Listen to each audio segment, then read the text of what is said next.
আমরা ঢাকা বিশ্ববিদ্যালয়ে যেটা দেখেছি সেটার প্রভাব কোনো ক্রমেই জাহাঙ্গীরনগর বিশ্ববিদ্যালয়ে পড়বে না। আমাদের পরাজিত শক্তিকে এখানে আশ্রয় দেবে না। অতিরিক্ত যে ব্যালট পেপার ছাপানো হয়েছে আমরা মনে করি এটা কোনো একটা গোষ্ঠীকে প্রশাসন আলাদা করে সুবিধা দেওয়ার জন্যই করেছে, বা তারা যে পক্ষপাতিত্বমূলক অবস্থান নিয়েছে সেটাকে আমরা গতকাল রাতে একদম স্পষ্ট আকারে দেখেছি। আমরা বলেছি যে জাহাঙ্গীরনগর বিশ্ববিদ্যালয় কিন্তু ভোটের পরিবেশ বিঘ্নিত করার জন্য ছাত্র শিবির একটি পায়তারা করেছে, এবং ঢাকা বিশ্ববিদ্যালয়ে তো আমরা দেখেছি যে এই ছাত্র শিবিরের বিরুদ্ধে হাজারো এলিগেশন যে তারা বিভিন্নভাবে ভোটকে ট্যাম্পারিং করেছে, আগে ভোট দিয়ে রেখেছে, যার জন্য আমরা ঢাকা বিশ্ববিদ্যালয়ে যেটা দেখেছি সেটার প্রভাব কোনো ক্রমেই জাহাঙ্গীরনগর বিশ্ববিদ্যালয়ে পড়বে না। কারণ আমি বারবার বলেছি যে জাহাঙ্গীরনগর বিশ্ববিদ্যালয় সব কিছুতেই আলাদা।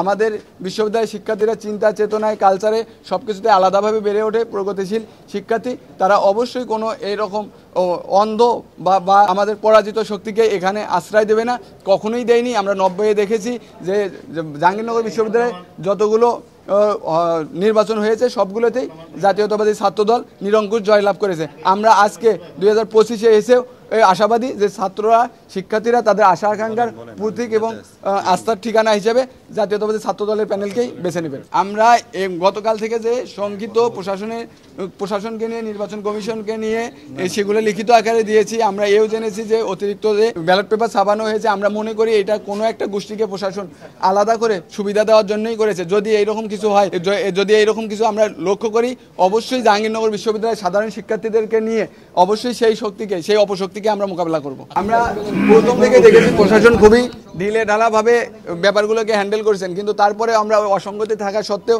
আমরা এটা মানে যেহেতু নির্বাচনটা হচ্ছে বা শিক্ষার্থীদের যে চাওয়া পাওয়া সেইটা পূরণের জন্য গণতান্ত্রিক যাত্রাকে এগিয়ে নিয়ে যাওয়ার জন্য যে ধাপটা, এটা যাতে কোনো ক্রমেই বাধাগ্রস্ত না হয়, কারণ আমরা গণতন্ত্রের পক্ষের শক্তি, যার জন্যই আমরা প্রশাসনকে বলেছি যে নির্বাচনকে বাধাগ্রস্ত না করে আপনারা আপনাদের অসঙ্গতিগুলোকে সংশোধন করুন। তার মানে সংশোধন করে আসলে নির্বাচনটা সুষ্ঠুভাবে উপহার দিন।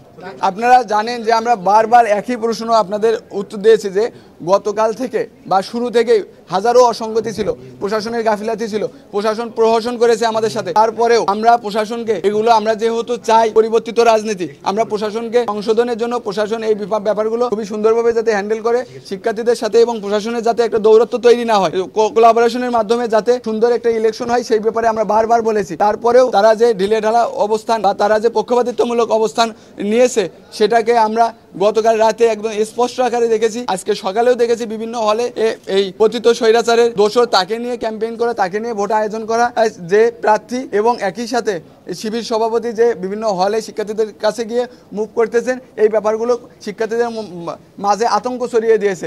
আমরা আমাদের প্যানেল থেকে এই ব্যাপারে বারবার সতর্ক করেছি।